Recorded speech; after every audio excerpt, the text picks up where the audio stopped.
everyone, this is Sangeetha back again, and today I'm going to be making white pumpkin or winter melon, if you will, morkozhambu, or it's you could also call it a curry.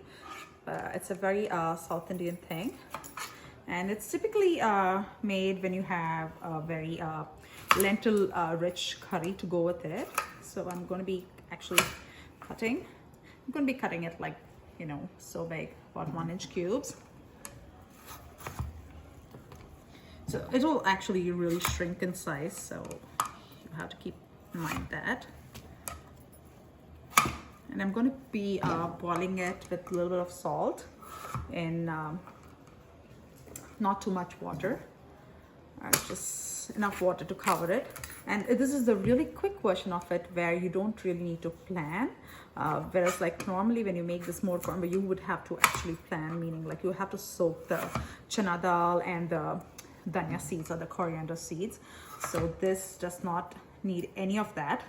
I would just be doing a very, very simple and quick version of the traditional morkozhambu without sacrificing the taste. So that's the most important thing there. So the taste is not sacrificed, and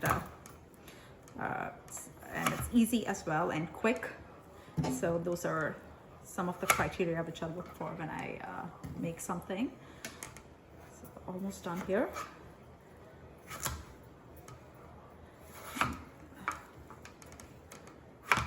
Just gonna cut.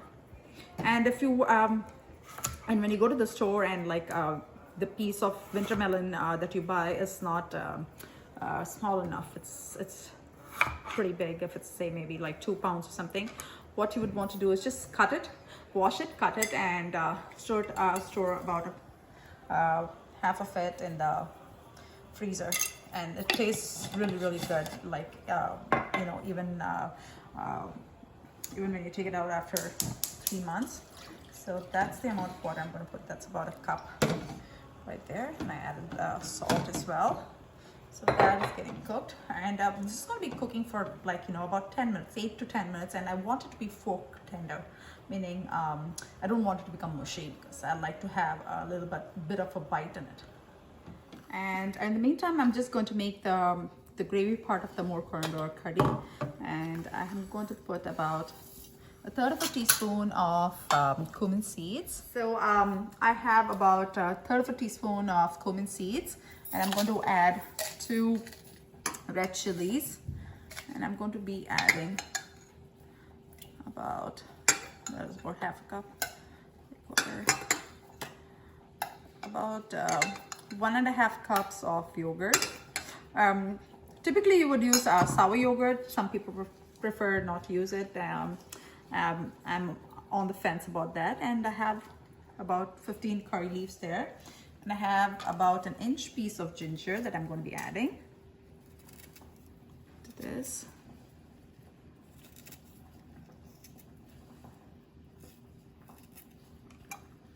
There it is.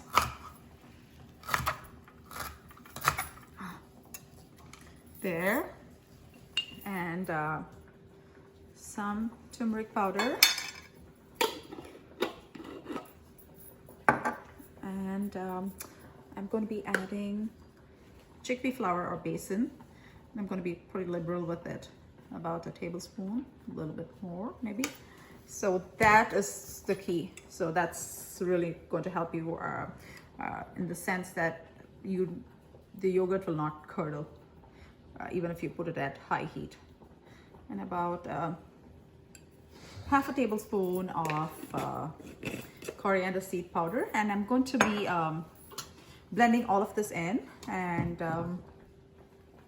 putting it in the winter melon as soon as the winter melon is cooked. So as you can see, the winter melon is fully cooked, and I've ground up my mixture. What I'm going to do here is I'm just going to be tempering it, meaning like I'm going to be introducing the heat very, very slowly to the cold, otherwise it might curdle.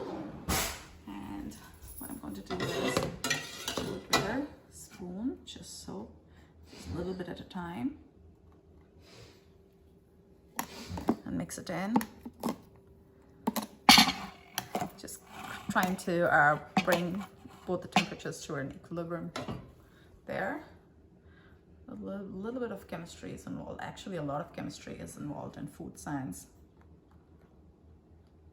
Very, very gently and slowly. Just one more.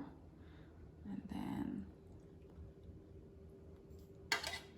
And this morkozhambu, or this particular curry, this version can be made with winter melon, or it's called ash gourd in India, I think. You can make it with chayote squash. You can make it with okra or lady's finger bindi. And when you make the bindi version of it, is what you do is you actually cut it into about 1-inch cylinders, and let me actually first. And you either deep fry or shallow fry it. If you deep fry it, obviously it's going to taste really, really yummy. And you make and when you deep fry it, what you do is you actually deep fry it and keep it, and you make the curry part of it, or the morkozhambu part of it. And just before you serve, you add the okra or the bindi or lady's finger, and it really keeps the crunchiness of the okra. So that is that. And then you could add yam. You could cook yam and add yam, or you could also make this with raw mangoes. Some people make it with mangoes which are ripe, but in our family we don't do that. And you just let it like simmer for about 8 to 10 minutes, and it will thicken quite a bit. And I will be tempering it with coconut oil. I'll be using coconut oil to temper, and your regular tempering of mustard seeds, urad dal, and cumin seeds, of course, and just a couple of curry leaves. So the morkozhambu, or the curry with winter melon, is done. As you can see, it's the right consistency. Like 3 to 4 minutes is what it took me to get this consistency. And I'm going to be putting 4 curry leaves there, and I have my coconut oil there. Just going to put about 1.5 teaspoons of coconut oil, and I'm just going to wait for it to sputter. And I'll add urad dal and cumin seeds as well, and of course asafoetida, of course. Yeah, almost there. There goes the dal, and that was about less than 1 teaspoon of urad dal and 1/4 teaspoon of cumin seeds. There, I'm just going to turn that off, and turn this off as well. Quick like that.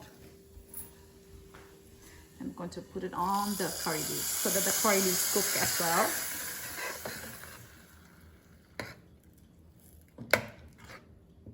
Just smell it here. It smells really good.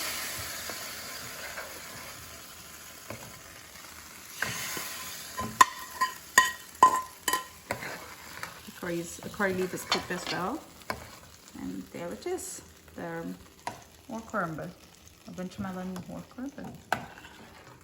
So I'm just going to be plating this, and it tastes brilliant when you have it with some purposely, or even just some plain potato curry, or the baby potato curry. That'll be good as well.